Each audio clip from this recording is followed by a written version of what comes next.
Hey friends, it's Dwight. Welcome back to my channel.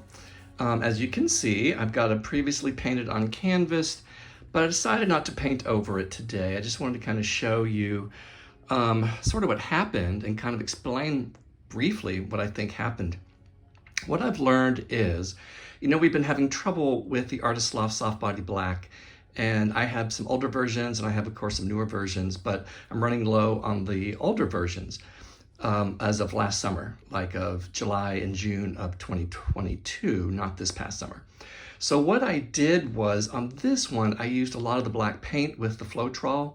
I think my mixture usually is 1 part paint, 2 to 3 parts Floetrol, something like that. And so what I ended up doing with the black paint is I used less, in this case, I used more black paint and I got less reaction. So what I'm doing today, I'm using less black paint mixed with the Floetrol. So I did it I don't know what the exact measurement might be, but I would say it's at least 1 part paint, maybe 3 to 4 parts Floetrol, something like that, and a drizzle of Liquitex pouring medium. So the colors I'm going to be using today, I've got this Festive Red, which is the Dazzling Metallics. And this color here is a mixture between copper and gold. This blue is Ice Blue, Dazzling Metallics. This green is a mixture of, festive green, a little bit of blue, some citron green, and then some cactus mica, which is a light metallic green. And then this is just Artist Loft Soft Body White. And there's the black I was talking about. Now these paints are mixed how I usually do it. 1 part paint, 2 to 3 parts Floetrol with drizzle of Liquitex pouring medium and water. But like I mentioned, the black, I used more Floetrol today, and we'll see what kind of result we get. Okay guys, hold on. Let me move the paints off the canvas and we'll get started.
Okay, friends, here I am back after about an hour, and I would say it looked like it turned out pretty cool.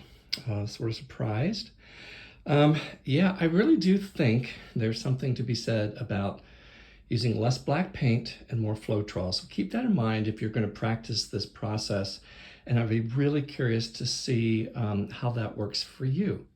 So I'll just move in a little bit, show you some of the details. There's a lot going on. There's a lot of movement I can see. I'm hoping some of these cells in the negative space sort of hold their integrity. I kind of think they will. Yeah, this is pretty cool. Let me walk to the other side so I don't trip on anything. Yeah, these are great. I find these white ones interesting, and I hope they stay like this. Again, you know how I go in and I dot some of the centers, like with some of the light blue probably. The negative space is pretty clear, which is pretty cool.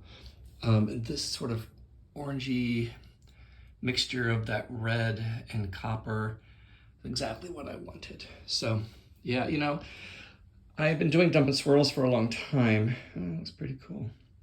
But I really am in love with the Colander pour. I think this is a good angle, to be honest with you. You know, have some symmetry. It's sort of centered in the middle. And maybe that's how I'll hang it. Or maybe that's how I'll orient it. Okay, friends. Let's see here.